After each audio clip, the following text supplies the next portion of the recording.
I'm Girgis. And I'm Poppy Reid. And today we are joined by Ash Stahl, the CEO of Flighthouse, a creative studio entertainment brand based in LA. With over 100 staff, they market some of the biggest artists in the world, including Miley Cyrus, Lil Nas X, and Doja Cat. Flighthouse is also the most followed brand on TikTok, with over 28 million followers. Ash, welcome. Thank you. Happy to be here. And we're here at Big Sound, so we're in Brisbane right now. This is where we met. How is your Big Sound so far? It's been amazing. It's my first time in Australia. I got to pet a koala, a kangaroo, so honestly, I'm ready to go now. I've checked off all the boxes. But it's been cool. Last night I went to check out some of the local artists and just got a little bit of a taste of the music down here, and it's been wonderful. Are you liking what you're hearing from our local Yes, acts? very, very different, but it's super, super interesting, and was loving what we were hearing. How's it different? I've never seen someone play a didgeridoo on stage in the States before. That is materially different. Yes, Yes. quite different. And very Australian. Yes. Yep. Amazing. Well, let's get into how you started Flighthouse, because Yeah. I know it's under the Create Music Group, which is one of the fastest growing companies in the US. How did you become CEO and how did it start? Yeah. So I started at Create about 8 years ago now. I was one of 10 employees at the time. What Create was doing was music video production for kids on Vine that wanted to become artists. So a little bit of all of the artist services for these kids that maybe shouldn't have really been musicians, but we tried. And then Create was really figuring out what they were as a company. They ended up getting rid of their whole production team within a week and a half of me starting. There was no job description. There was no boss. There was just, hey, we like your vibe. Come figure out something that you can do here. And then one thing led to another because of our experience working with these Vine kids and promoting them on different, was Musically at the time. We kind of were just in this space that had the crossover between influencer artists, music space, and the early stages of TikTok. So we were working on a kid called Jacob Sartorius, who was the #1 kid on Musically at the time. And he, tried his best, and he was a great kid, but he really opened our eyes to the potential that there was on the platform for music promotion. And so we'd acquired the Flighthouse page for I think $10,000, had 1 million followers at the time.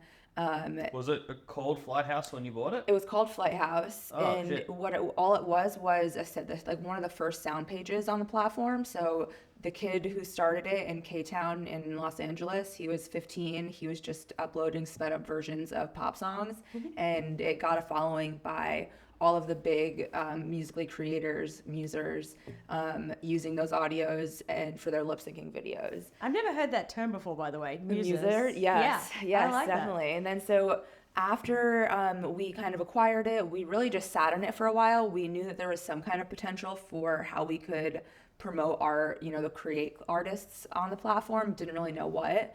Then about a year goes by, we don't do anything with it. That's when Musically is about to transition into TikTok.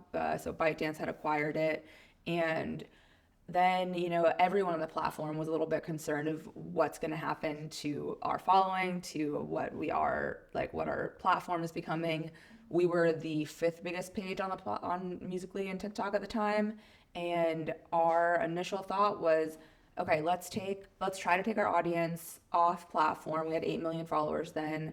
Let's take kids from Musically. So we got Sebastian Moy, Kristen Hancher, and Piper Raquel, and we made them big budget reality type shows that we were going to do on YouTube. So we weren't filming vertical. We were just filming standard landscape. And, that first year we lost $1 million or invested $1 million into experimenting with this big budget content. And, saw that these kids were getting more views when they were just filming something from their iPhone, during a break from these big sets that we were filming on. And that's when we were like, okay, this isn't working. We need to just keep trying some other stuff. We tried the BuzzFeed style of content where, I was in content testing stuff out. We had rappers filming using an easy bake oven and just weird shit, stuff like that.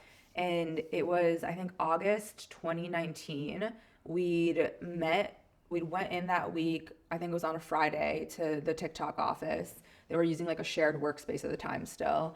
And we kind of told them that we had this idea to film, more premium, like real cameras, backdrop in our studio. And they said, absolutely not, that's never going to work. They had their own agenda of wanting to be UGC, very short form, very quick and snappy.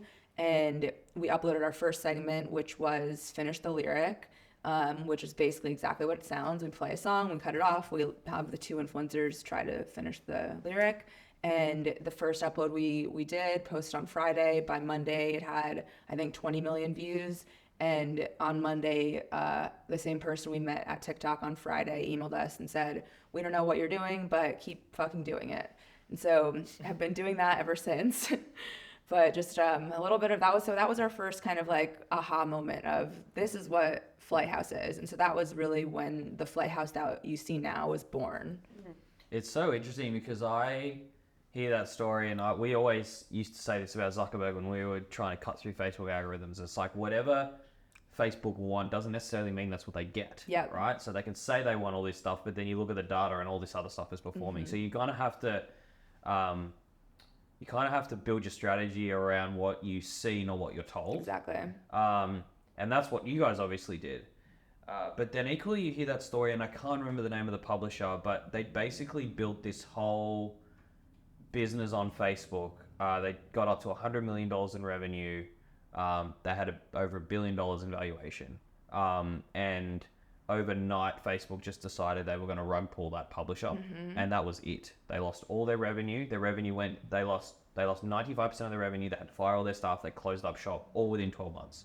From $100 million in revenue to zero because Zuck woke up and decided, nah, I'm going to actually turn the nozzle on that. They don't know the audience. Yeah. So, what's in the back of your head? Does that scare you? It does. We're always trying to diversify. I think I have no interest in building our own app or anything like that where we can actually own our own audience. Why? But I've just never seen it really. It's such a big lift, and I just don't know that our audience wants that right now. And Another app in there. another app, yeah. Well, you need to come up with an idea that makes it super sticky, that's unique. Yeah. Otherwise, they're It's not going to just come. another place Exactly. to go. Yeah. But we're diversifying at least in other platforms as they come up. We're testing them all out. We're seeing a lot of success. Have grown, I think, like a few thousand% since last year on YouTube thanks to Shorts. So that's been going really well. Then also in terms of diversifying our owned and operated brands. So we started with Flighthouse. Then we acquired Teenager Therapy, which is the #1 Gen Z mental health podcast. Was started by 6 teenagers in like south of LA, and that is still kind of going. We're figuring out now, they've all aged out, so now we're figuring out what the next iteration of Teenager Therapy is. But that we had Prince Harry, Meghan Markle, like they'd reached out to us to be on the podcast, and so seeing some success there. Then most recently we launched Retirement House, which is exactly what it sounds like. It's a content house that we have 6 senior citizens in doing TikTok dances. So we always are kind of have our feet in a few different things and always looking at what's next in terms of content. Retirement House is one project that you have that I'm super excited about. Because I know that you are very good at finding stars within your business and empowering them and giving them autonomy over a project. And that's how Retirement House was born. Yeah. So tell us more about who taught you to, or perhaps where that came from, that empowerment with a safety net kind of thing. But then also, how does Retirement House work? Like you've got these old people doing TikTok challenges. Where did they come from? How did your person who you empowered run that? Yeah. So for the first question, I think when I started at Create, I had absolutely no oversight, and there was either like sink or swim. It was either I find something that I can provide value to the company with, or I leave. And the amount of trust that I was given, and the amount of, trust / Create was also a startup and didn't have their shit together either. And so it was a little bit of trust, a little bit of, we don't really know anything that's going on in the company. But luckily I was able to turn that around and make it something that worked. And I think it's just in having the right people around and people that you can trust. And I think that's one of my biggest strengths is hiring people and surrounding us with the best possible people, not people that no one I work with feels like they're, very LA, or they don't want to be going to like the flashy parties and events and just being seen with the right people. They just want to make good content, like do good work and make stuff that we're all proud of, and we get to have fun while we're doing it. And so always looking to hire people like that. And that's really what happened with Retirement House. So D, who is one of the co-founders of Retirement House, he actually was responsible for bringing in Playhouse's first ever actual revenue. So that first year we lost $1 million experimenting with content. Second year, our gross revenue was like $400K, and that was 100% due to a D. He was running the music marketing agency side, which was kind of where we first started making any money. He came to me and said, Ash, I don't want to do this anymore. I hate working on the agency side. And I didn't want him to leave. So it was like, what do you want to do? Let's fucking figure it out and let's do it. So he came, played the Shark Tank theme song, and asked for $12,000 to invest into this idea of, at the time it was a little bit more like Jersey Shore meets Retirement House, where it was more scripted and less, like we were building out characters. We actually, as the characters, we all sat and took like Myers-Briggs personality tests to like try to figure out how they would interact with each other and stuff. None of that actually went anywhere, but it was a ton of fun coming up with all of it. And that the rest just kind of is history. So we cast that. So we just put out casting call. So made it really, really easy, because something that we've seen with actual content houses with influencers, where it gets hard is that those are all people that are trying to, share followings and revenue, and it becomes very difficult to figure out, okay, I'm more valuable to this group than I am. And so we've cut that out, and the talent is all just paid day rates. And so then when we do a brand shoot, they're paid a bigger day rate, but it's very, very clear cut of the ownership. And then it's also really smart commercially too, because if you come up with a format or a show that really blows up, you own the IP. It's not dependent on any one specific personality or talent. Yeah. They leave, great, let's get somebody else in, and it's now becomes a business you can sell, and a business that has equity value. Yeah. And that's what we're wanting to do and like focus on. It's hard. We don't want to kind of build any brands that are based solely on one person. And that's, I think we saw with Lighthouse, that over the years, all these influencers getting canceled for one thing or another. And sure, we've had some of them on Playhouse, but them getting canceled didn't have any negative effect on our business. And Retirement House, our first cast, I think we had 4 of them. 2 of them we ended up getting rid of very quickly. And luckily, we were able to just keep it going. And I think we'll see the same thing moving forward, is that it's not reliant on. Dude, it makes me so sad thinking about how old they are, though. And like, God, no. Yeah. Because the oldest one, Mabel, is 86 years old, and she's like the spryest of all of them. But dude, we go to her birthday parties, and then I'm just like, oh my God, I don't ever want to have to replace you, because like, not another birthday party. I know what that means. Yeah. I think I had a grandmother that lived to 82. Like, God, she's doing so good. Yeah, dude, one of them can do the splits. It's like crazy. Yeah. I love that. But they're a couple of them were just working actors, and then one of them is the co-founder's friend's grandmother. So her husband had just died recently, was kind of just looking for something to keep herself busy with, and he was like, oh, why don't you audition for this? And she had no idea what she was getting herself into, but I think it's brought a lot of joy to them and to us. It's very, very fulfilling for all of us. So tell me then how Lil Nas X and Miley Cyrus and Doja Cat come into all of this. Yes. Building these shows, you have these incredible talent, you got these huge platforms. How do artists fit into this? Yeah.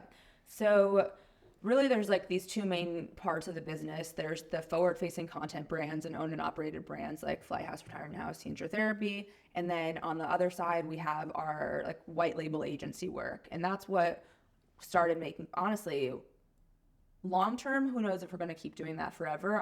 Our priorities are building more owned IP, but as we're going to keep doing it as long as it keeps bringing in revenue on the agency side. And so because of our relationship, all of us basically came from music, and Create Music Group obviously is a music company. So we had a lot of connections in the music space, music side of things. And so when we were trying to figure out how to make money, that was just the first thought. Was first we were going, door to door with these labels and trying to explain to them, in 2018, I think, like why they should give us any money to promote music on this app they've never even heard of. And, there was Warner in particular was definitely one of the earlier adapters. There was, we were in touch with the right person that was able to convince someone else to like greenlight giving us some money. The first campaign we ever ran was for Marshmello and Anne Marie's song called Friends. And that one was just huge song. Yeah, thanks to Wow. Lighthouse. Wow. Yeah. Okay. No, that was a great song. It was gonna do great without us, but that was our first real like proof of like success. And what do you do for them? So we came up with a trend, like this was lots of dances at the time. So I think some kind of dance, and we identified the influencers, and then we just ran it A to Z. So we came up with it, reached out to the influencers, negotiated rates with them, got their videos up, and just kind of went from there. And then like the first year of that was so uphill trying to convince labels to give us any money. Then I think Lil Nas X broke, and he was the first real big success story in the industry that suddenly everyone was open to giving us money. We didn't necessarily break that one song for Lil Nas X, but we got involved a lot of what we do, especially now because it's harder to break songs from scratch than it was in 2020. Is that we'll get involved when a song's already showing like momentum, and so we'll get tapped into by the label just to kind of add some more like fuel to the fire. And so with Lil Nas X, we worked a few songs of his, and it's been mostly like, hey, we see this moving, let's try some other creatives and see if we can keep it going. Miley Cyrus was a really interesting one, actually. That one was, I don't know if you guys remember, it was 2020 sometime during the pandemic, but she had this song we were pushing. I think the album was called Plastic Hearts, and it was somehow organically this started where someone made a video and they were like, if Miley Cyrus comments on this, I will dye my hair, or I'll cut my hair, I'll name my child, so whatever she says. And so we saw that happening organically, and we went to her team and we're like, guys, like, let's ramp this up. And so we were able to get her team to get Miley to comment on lots and lots and lots of TikToks. And that just blew the song up because people were really just wanting to get her engagement. That was one of our first kind of partnerships with the brand, because we saw the success, saw the opportunity for a brand to get involved. And the first brand that said yes was Chipotle. And so we had... Did they pay Miley Cyrus to be involved, or was it a contra thing? It was a mutual kind of thing. Yeah. So that one, they posted a TikTok on, because Chipotle was crushing it at the time on TikTok as well. And so they posted, if Miley Cyrus comments on this video, and all these videos were using her song, obviously. If she comments on this video, we'll name a burrito after her. And so she commented, and like then they made, on their app, you could get like the Miley Cyrus burrito.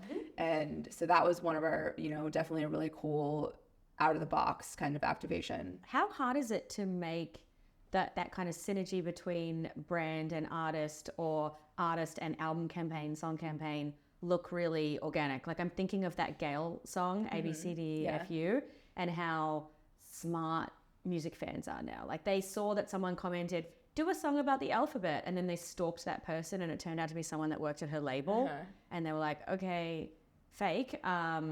Obviously, she denies that it was fake and said that it was... All the conspiracies come out that she's a plant. Yeah, I mean, it was literally like the digital marketing person from that label. So, but... I mean, whatever. Anyone that has marketing... Is there a secret to making sure the fans don't, like, use their spidey senses? I think it's fine, like, to be transparent with the fans. Like, this is a business. This is... Marketing is part of it. If you... I don't know... I think you do yourself as an artist like a disservice to try to pull a fast one on your fans, you know. And if you can be transparent, I think Taylor Swift is a great example of, you know, she has so much going on behind the scenes. She's too smart that, like, obviously everyone doesn't know everything she's doing, but she's as transparent as one could be at her size, I think, and it really feeds that parasocial relationship that she has with her fans. And I think we saw with Halsey last year that she was kind of upset vocally with her label about them wanting her to push on TikTok. But I think what we're going to see is the artists that are going to be really successful in this space moving forward are going to be the ones that get that this is part of the game. Like, I think Lil Nas X is a great example. Like, he truly, truly gets it. He's making music that is for TikTok and knows how to do the trends and participate, and it's very authentic. But that's because he knows what he's doing. Mm-hmm. It's going to come across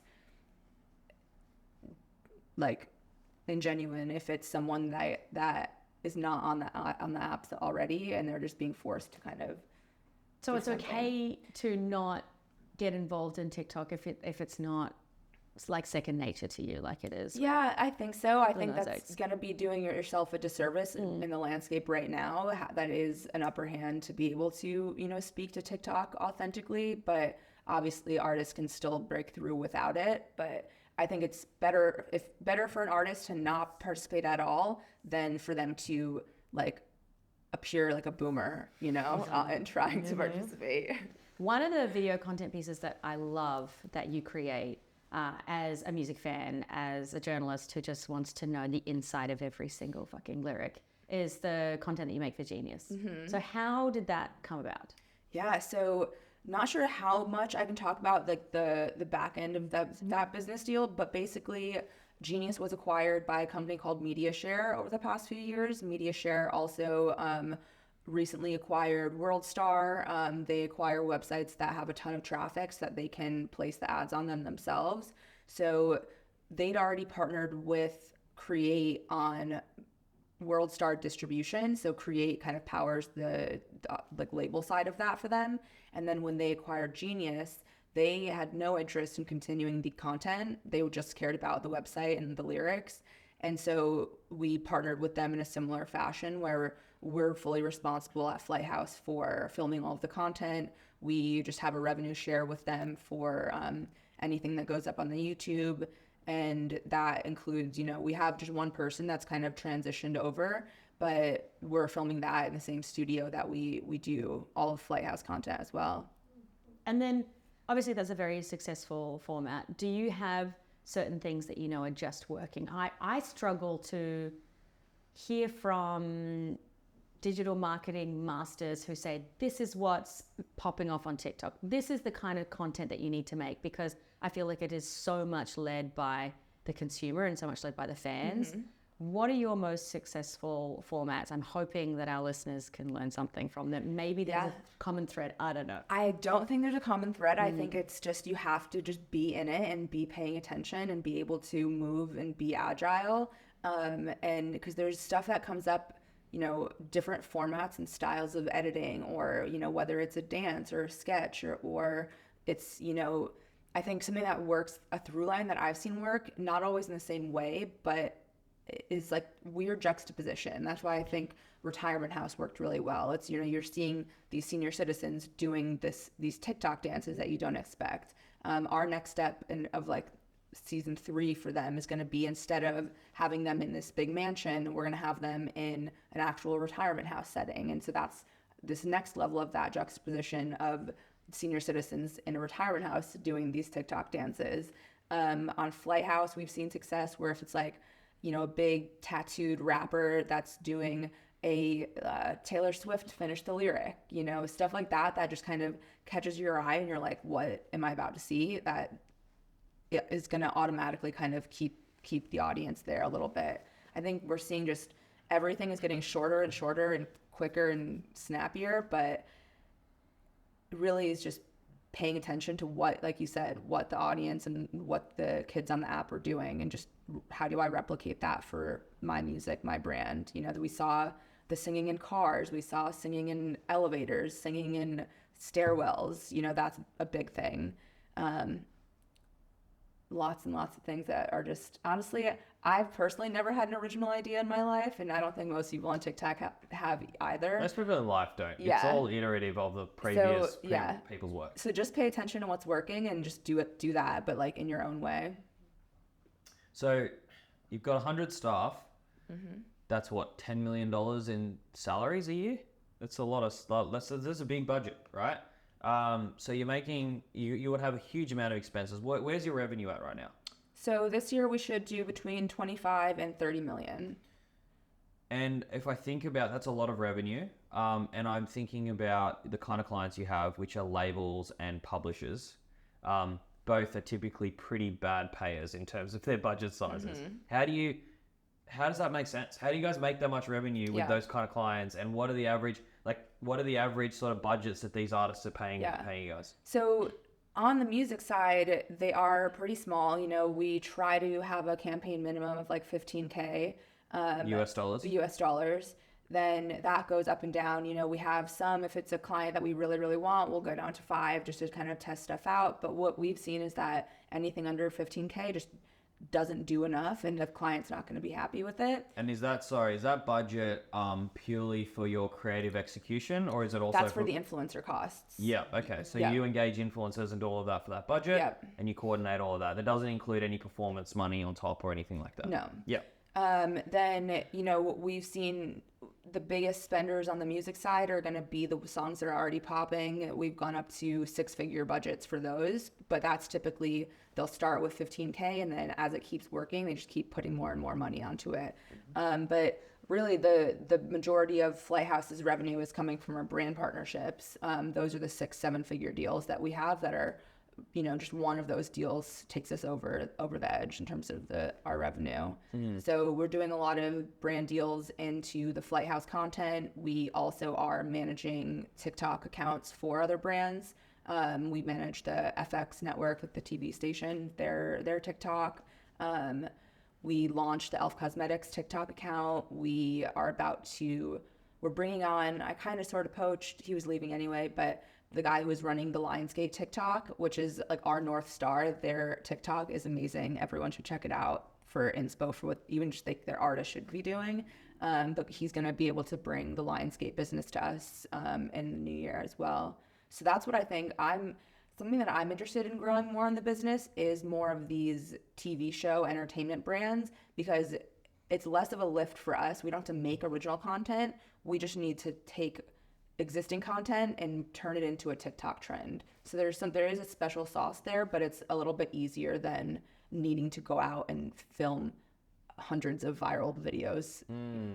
So a major label gives you $15,000. How do you make any money from that? Going out getting all these influencers, you've got 100 staff. I don't understand how there's margin there. Yeah. So on the influencer stuff, we do have a pretty lean team there, and we work with a lot of influencers that, we come back to over and over again. Transparently there, we go for just like a 30% margin and work with that what we can. Are you transparent with the labels on how much you're spending on all the influencers? Yeah, if different labels, we have like a little bit of different conversations, but whenever someone wants that transparency, we're totally fine with that. It's almost better for us if we are transparent, because then we can just guarantee the 30%. But that's, I think, one of our biggest strengths or reason that we've been successful is that I'm all about transparency with clients, partners, with our own employees. Everyone really sees the revenue sheet and knows where we're at, and knows that anything that I'm pushing them for to hit revenue wise isn't just because like I want a new car or something like that.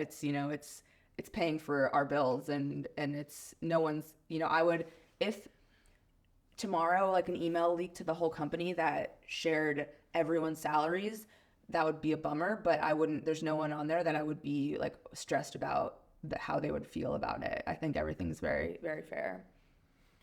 And so you're part of the Create Music Group, which is a really fast growing company. Are they raising money at the moment? Yeah. So they are, okay. And can you share what valuation they're raising at? I'm not sure if this is like current or what is going to happen, but I know John, the CEO of Create, would love to raise at $1 billion valuation. So he's shooting for $1 billion, might get close. That's enormous, right? Flighthouse within that, and I understand there's a lot of music tech in Create Music, which is probably why they're getting great multiples.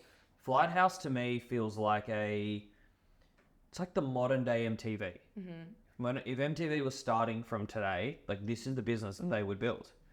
MTV would be worth a lot less than $1 billion. Like, I mean, BuzzFeed right now, their market cap's 60 million. Yep. I imagine MTV is a lot less than that. Have you guys thought about going and acquiring a legacy IP like that and going, right, we're going to just bring that in and become, you know, and just do what you're doing now, but with this sort of iconic legacy IP? Yeah, so not as far as like an actual acquisition, but recently we're in conversation with the Arena Group, which owns Sports Illustrated, and looking to partner with them. An interesting scenario of we're partnering as well as them kind of just paying us to make some of this content. But we recently launched Fieldhouse, which is our sports-focused brand. Basically looks exactly like Flighthouse, same types of games, but they're questions about sports instead. And so that's going to be the lowest hanging fruit for this partnership with Sports Illustrated, where it'll just be, you know, Fieldhouse. On one side, we have like the Flighthouse logo. On the other side, we have Sports Illustrated. So that would be just co-published.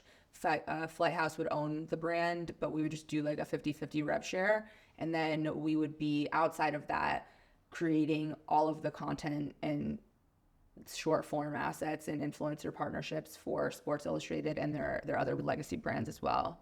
So definitely interested to see. I think I'm almost hesitant about the acquisitions because with how the content in the space works right now, you can start from zero and have videos pop off the next day. You don't need to have this like following or this legacy name anymore. And so is it better to, you know, start higher up, but you're kind of working against whatever algorithm issues you're having, or should you just start from ground, like from nothing? Well, I wonder about like the brand partnerships to that. Like, would a brand partner with someone who's got no following rather than a legacy brand like MTV, perhaps? That would be my only thing that would tick you over as a brand to go, okay, I trust this brand. It's been around since the 80s. Yeah. Okay. But then, I mean, they're not very successfly lately. Yeah. Are you partnering? Do you want the brand or do you want the engagement? Yeah. Yeah. So our own experience is our business is 6 years old. For the first, I want to say 3 years, we felt like, and maybe Australia's a different market, but we felt like we were crushing it. We had millions of users. We grew it from 100,000 users when we acquired some brands to millions of Australians. Engagement was blitzing all of News Corp, all of the ABC. Like we were just crushing it, and we couldn't get $1 through the door. And it was really frustrating us because like the CMOs and the agencies, they just kind of didn't know who we are. So yeah, you got numbers, so does Murdoch, whatever. And we just couldn't get any money. Then we went and did a deal with Rolling Stone, and we were the exact same business. We didn't change shit about us. We just now we were going to the meetings with Rolling Stone, and fucking money flooded through the door. Yeah.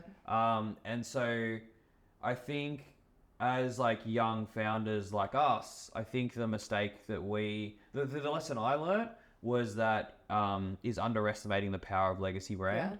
I don't think the users give a fuck. Yeah. But I think the CMOs and the agency people care, and they, you know, if they're going to sign seven-figure deals, they need to really trust you. And so having a Rolling Stone logo or an MTV logo or whatever accelerates that trust. Like it fast tracks that sales cycle 2 years to like 3 weeks. Yeah.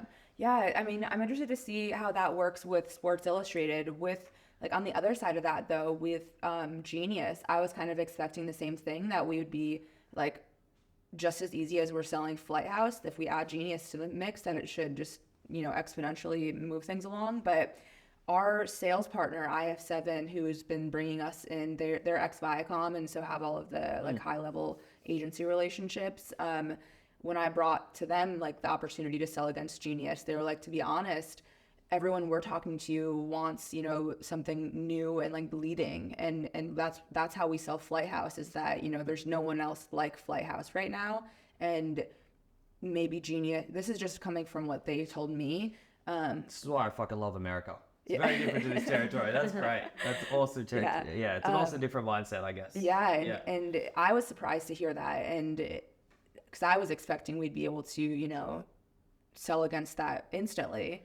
But yeah, just I guess it's not as forward thinking and new and fresh as it was, you know, a few years ago.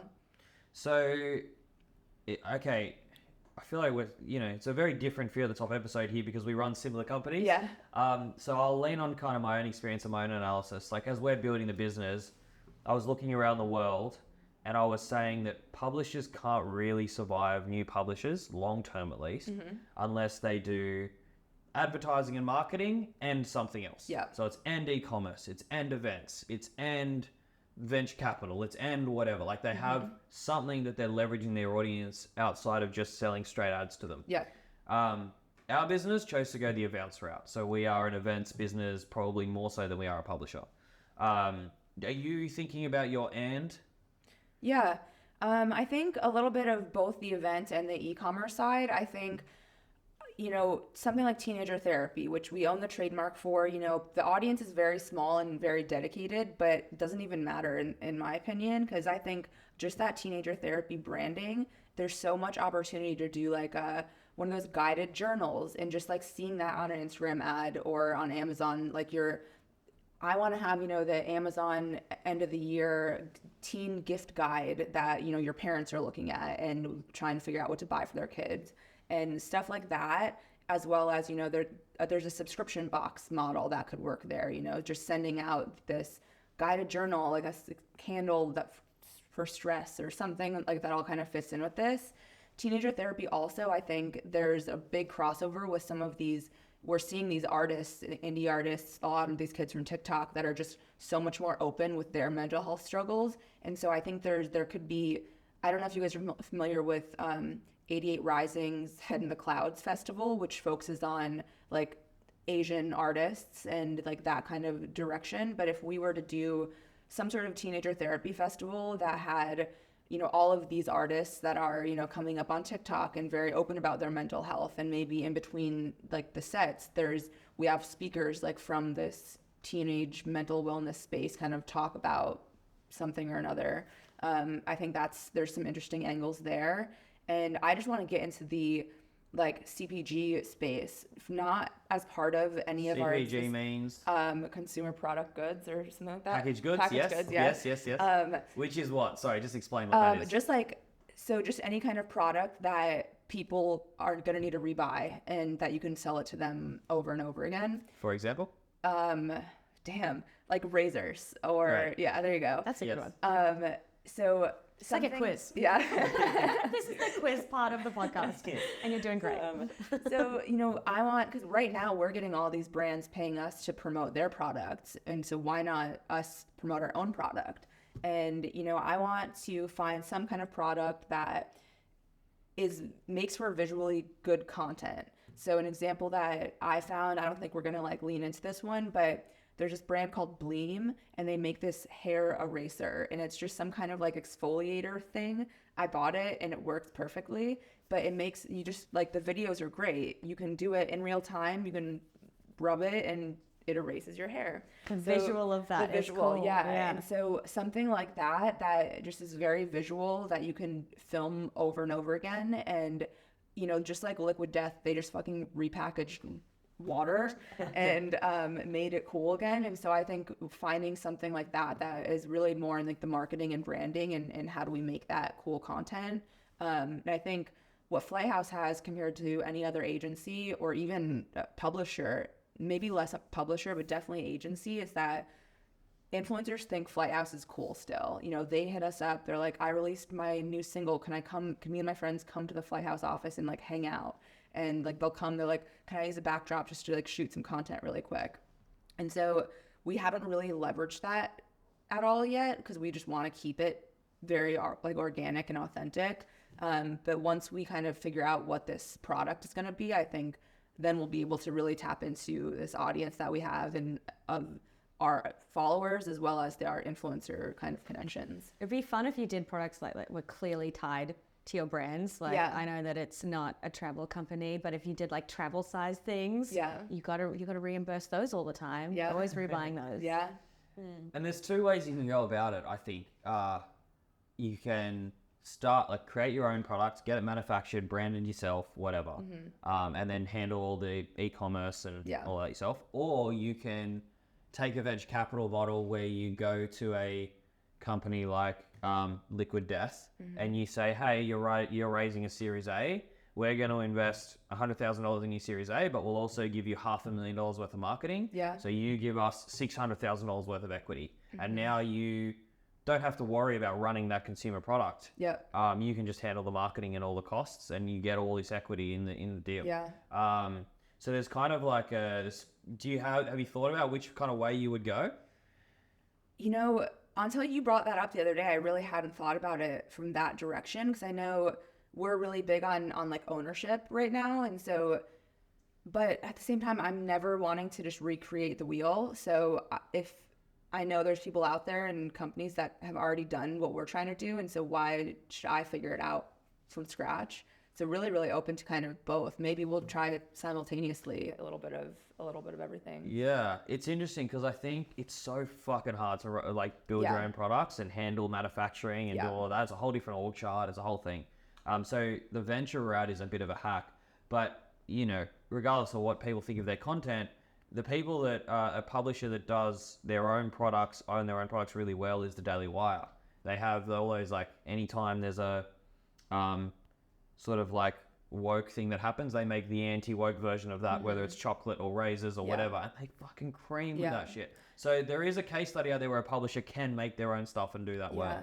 Dude, I have like my tinfoil hat on for this conspiracy, but I don't know if you guys have seen on TikTok these past few weeks that it's someone like filming in their dorm. They're like, I'm gonna make lobster in my dorm, and it's this instant pot that he just like cracks open a lobster, cooks it all up, and the videos are getting like tens of 20 million views. And I started looking further into it, and I'm like, is this guy fucking a company? Like, is but I don't think he is, because he started, I was really like deep diving Reddit trying to figure out who this guy was, and he started with drop shipping. So I think his video just went viral, and someone told him he could like he should be selling it. So then the brand of the product used in his videos was different than the ones that were getting drop shipped. And now he has an Amazon affiliate link that he's pushing. But like, that's what I want to do. I want to do that, but on purpose. And I don't think he did this on purpose. I think he just got lucky, but that's what I want to do. Oh, that's cool. Yeah. Genius. I think there are so many people that are going to listen to this that are going to see what you're doing and have done in the music space, and they're going to think, how can I work with Lighthouse? So this is your first time in Australia. Obviously, you've met a lot of Australian music industry people here at Big Sound. That's what it's all about, networking. How can the music industry get in touch with you and tap into Lighthouse? I mean, just email me. But yeah, I think open to. Do you want to give out your email? Sure. Just ash@flight.house. No.com, very easy. But yeah, open to any conversations. I think in terms of actually working on a campaign, you need to have a realistic expectation of what you're kind of going after. And it's not that we wouldn't run smaller budget campaigns. We just don't think that they're not successful, and then no one's happy with the end results. If we run a 5K campaign, then usually the people that have the smallest budgets are the ones that have the most to lose and are really need that money to work for them. And I don't know that putting it on a TikTok campaign out the door is like the smartest way to go about it. Maybe start with like a safer bet, and then once something's actually moving, that's when you put the money onto the Playhouse TikTok fire. That's good advice. What's the biggest mistake you made as a CEO? I think this was kind of like an ongoing thing for a few months, but just as this is my first job, this is my first time being CEO, so I've learned really on the ground, just like on the go. I think for a long time, we had some employees that just weren't a good fit culturally, and I took it upon myself to make it about me and look much more introspectively of like, what can I do differently to make them a better fit? And that ended up just, dragging things on for months to years in some cases. And that ended up, negatively having this negative energy of these employees that just aren't a good fit ends up being a huge detriment to everyone else in the teams. Like I was basically, because I wasn't man enough to kind of just cut ties sooner, because I thought I could fix it, I forced the rest of the team to have to deal with this as well, which was just not fair. It's like kind of, I know exactly what you're talking about. Yeah. And it is kind of ironic because you're like, I care so much for this person that I'm trying to work out how I can help and what I can do. But what you need to be doing is caring about all the other people that are suffering because of it. Yeah. Yeah. And so that, I think that's been my biggest learning lesson. And I think once I was able to get past that and now I'm more able to be like, hey, it's not me, it's not you. It's just that like, you don't fit what Flighthouse is right now. Let's try to find some ways to work together outside of Flighthouse. That's been, and just being able to move more quickly has been You a fire huge fast game now. changer. Yeah, fire fast. Yeah. And not even, the idea of firing fast, yes, but I think we've also just done a better job of early on identifying if they're going to be a good fit. So we don't even fire that often. It's just identifying the people that are gonna be in for the long haul, and if they, not necessarily firing fast first, but repositioning them. Like if they're a good fit culturally, let's maybe try something else they can do within the company. They're just moving more quickly. I want to give a huge credit to Tom from Big Sound for bringing you out. Yes. Because you're a fucking weapon. And when we had drinks the other day, I was just so blown away with the business you built and how you think about content and what you're doing for artists all over the world. Can you finish up today telling us the thing that you're most proud of?